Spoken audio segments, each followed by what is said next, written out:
Olá, bem-vindo ao Melhor e Mais Justo. Eles voltaram às ruas para fazer política. Em foco hoje a luta para alcançar a tarifa zero no transporte público. Em setembro de 2015, a proposta de emenda à Constituição 90/2011, de autoria de Luiz Erundina, estabeleceu, finalmente, o transporte como direito social. Apesar do avanço na lei, ainda estamos distantes desta garantia. Por isso, é importante seguir na luta. O transporte é condição indispensável para o acesso de milhões de brasileiros a outros direitos como educação, saúde e trabalho, principalmente nos grandes centros urbanos, onde as distâncias a serem percorridas são grandes.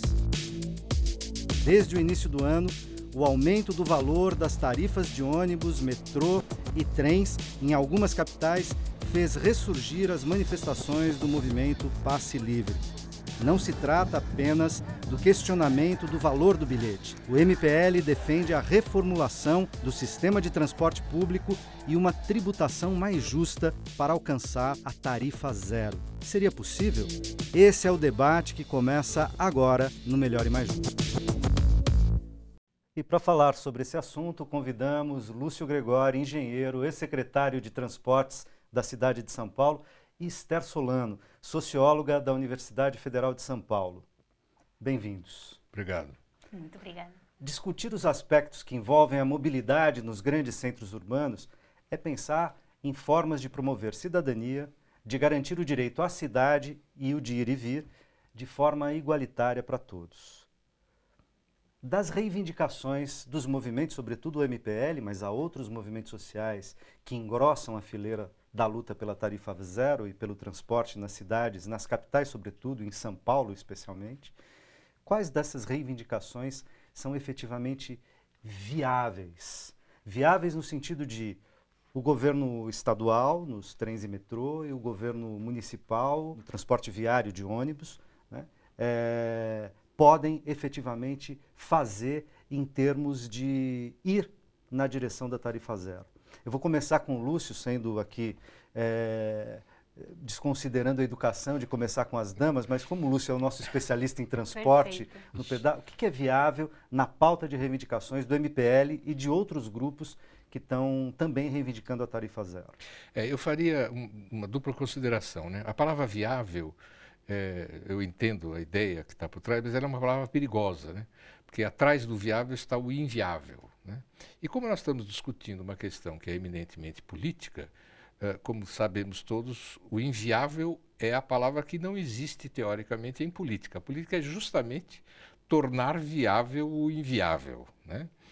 Digamos assim, uma parte, pelo menos, da política. Bom, mas feita essa consideração, eu diria o seguinte: é preciso começar a entender que o problema do transporte coletivo no Brasil está muito atrasado. Esse é o ponto inicial, antes da gente pensar até mesmo na tarifa zero. Por que ele está atrasado? Primeiro, a qualidade dos serviços altamente discutível. Não é só falar de São Paulo, aqui e ali, mas no Brasil como um todo, né? E mesmo em São Paulo em particular, que ainda tem ônibus encarroçados sobre chassi de caminhão, o metrô de São Paulo absolutamente insuficiente em extensão, etc.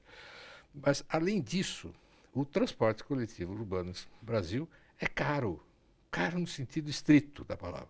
Para evitar essas discussões, não, em Paris em Marselha é €1,50, então faz as contas, dá 6, não é verdade. Então existe um trabalho, foi aliás publicado em jornais de São Paulo, que mostra o seguinte: quanto tempo de trabalho você precisa fazer a partir do salário médio da cidade para você pagar uma tarifa de transporte coletivo.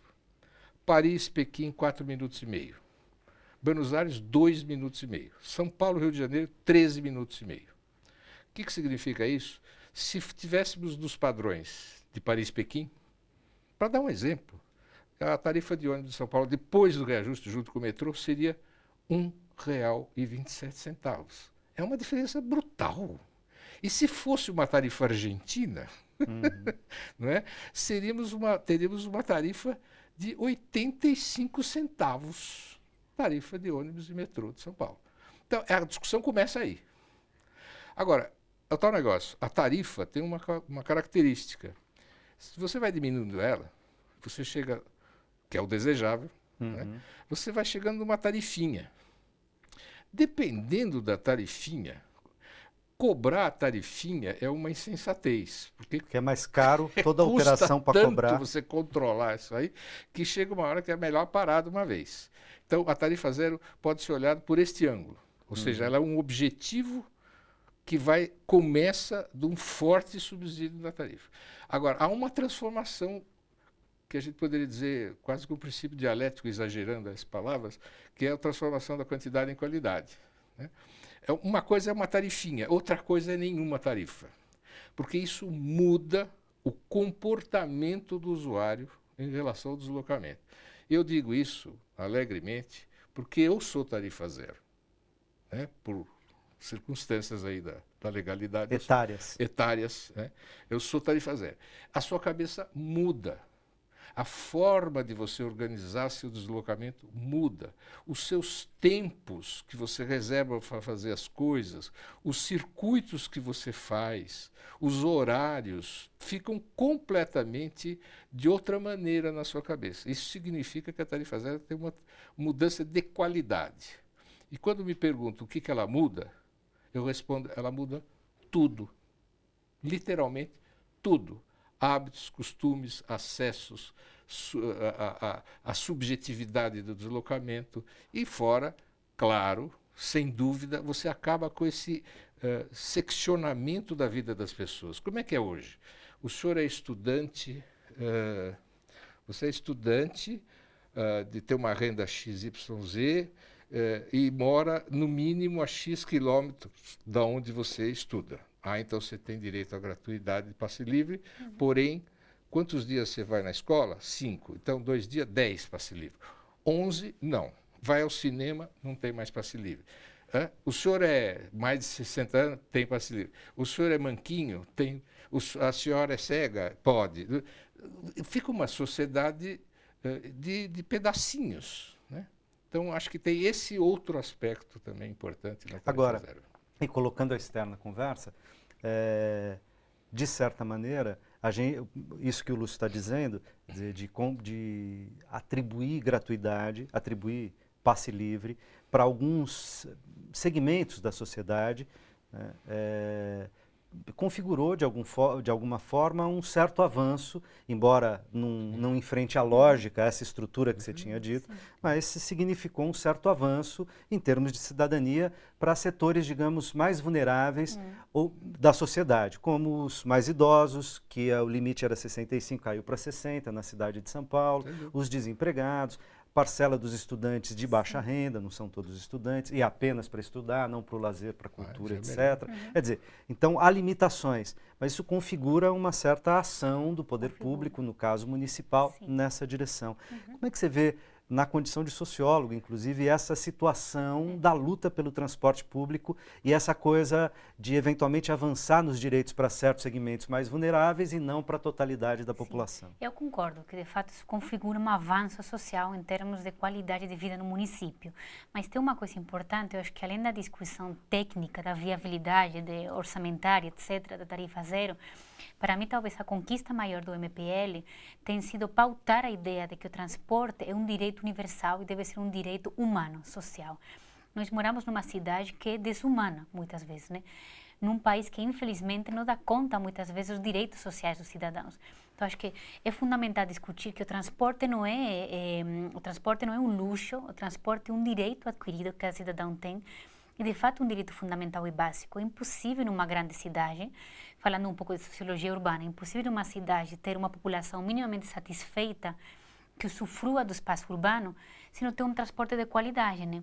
O que você vai ter? Você vai ter ilhas de privilegiados, como nós temos aqui em São Paulo, e enormes massas periféricas que já têm negada a cidadania, já têm negada uma educação de qualidade, uma saúde de qualidade, uma estrutura jurídica de qualidade. Você nega a elas, inclusive, o direito de se deslocar e usufruir do espaço urbano. Então, acho que nós estamos falando do quê aqui, no fundo? Estamos falando de uma estrutura desigual, uma estrutura urbana desigual, que joga, no fundo, mais nessa periferia distante, e uma periferia política, massas que não conseguem ter esse privilégio de, enfim, eu pago um táxi, etc., né?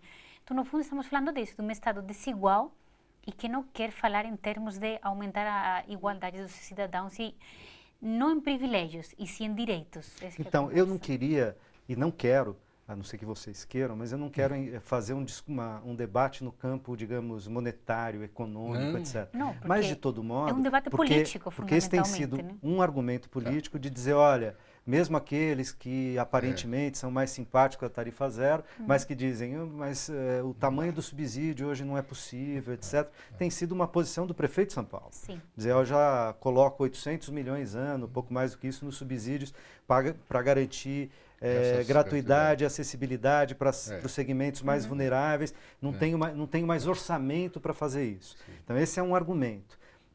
Agora, o Lúcio tinha dito, né? A política é estabelecer prioridades, transformar em possível aquilo que é aspiração e que, numa certa condição, ainda não é possível. Sim. Construir essa possibilidade. Para onde tem que ir esse debate? Por exemplo, um passo importante, me parece, que foi a aprovação do transporte como direito social. Sim, projeto da Luísa Erundina. Fundamental. Agora, não é preciso também pressionar o Congresso?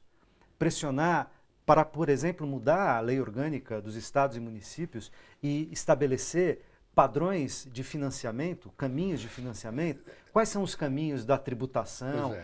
O prefeito Haddad, para ficar ainda nesse exemplo, lá em 2013 tentou fazer uma alteração do valor do IPTU e foi barrado na justiça, tá certo? Quer dizer, como equacionar o pagamento, como fazer com que toda a sociedade pague pelo transporte público e não só aqueles que usam o transporte público? Me parece que nós tocamos num ponto fundamental, que é a pergunta: para quem que é a cidade?